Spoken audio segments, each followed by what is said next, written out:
ครับผมก็อยู่กับเกมแคสเกมทีวีวันนี้เรามาอยู่กับเกมอะไรนะแย่งซีนกันทำไมอ่ะตอนนี้เราอยู่กับเกมผสมกันผสมกับสายพันธุ์นะครับโอเคอย่างแรกเราจะขอเปิดตัวด้วยมนุษย์ใส่หมวกและกับมี่เรียกว่าโตหาเลยวะไอปลาทองละโอ้ยเป็นดอกเคสกบเราขอเปิดตัวด้วยมนุษย์นะครับผสมกับแมงมุมว่านี่มันมดนี่ได้มนุษย์มดนี่นะครับเดี๋ยวเราจะแข่งกระรูนะเราทำไมเราไม่เอาจริงเอาปลาเราที่ริกซ์ไดโนเสาร์นะครับมาผสมกับจระเข้เดี๋ยวสิมาผสมกับหอยนาน่าจะเป็นทีเล็กมีกระดองนะเนี่ยใหญ่มาเทียมกับการเป็นทีเล็กมีกระดองอันนี้หูยาวด้วยเดี๋ยวโตหาอะไรวะ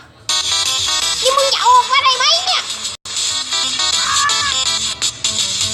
มึงจะเพิ่งออกปลาหมึกได้อาจจะได้หอยหมึกนะแล้วนี่มันตัวอะไรวะมันก็ซาลอดเหมือนเดิมนั่นแหละนักบางมนุษย์ผสมกับไม่ว่าจะเป็นตัวอะไรมันก็กลายเป็นมนุษย์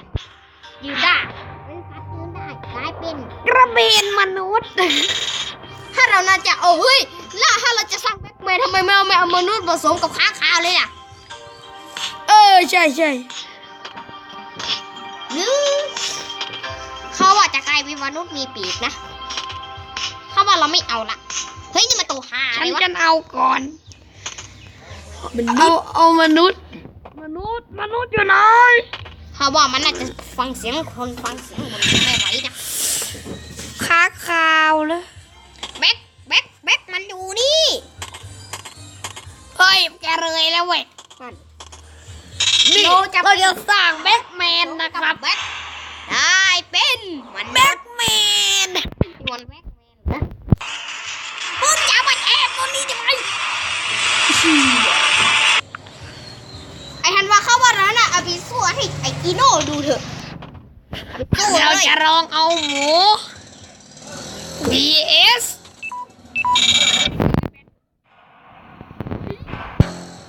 กับกลายเป็นนี่นะครับเราจะเอาไปสู้มันสู้ไปสู้นี่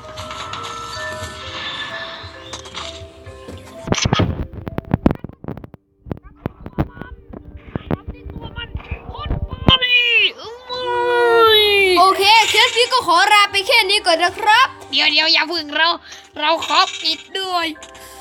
ปูผสมกับแฮมเบอร์เกอร์กลายเป็นแฮมเบอร์เกอร์นี่มันตัวเหี้ยอะไรวะถ้าน้องๆอยากเล่นก็ลองไปโหลดดูนะครับจึงกดไลค์ซับสไครต์ด้วยนะครับถ้าอยากแย่งซีนกูอีกแล้วก็ได้ทันวะนี่มึงจะทำไมโอเคครับฝากกดไลค์กดแชร์กด subscribe เพื่อเป็นกำลังใจให้ทำคลิปต่อไปด้วยครับจริงๆทำไป3-4 คลิปแล้วแหละบ๊ายบาย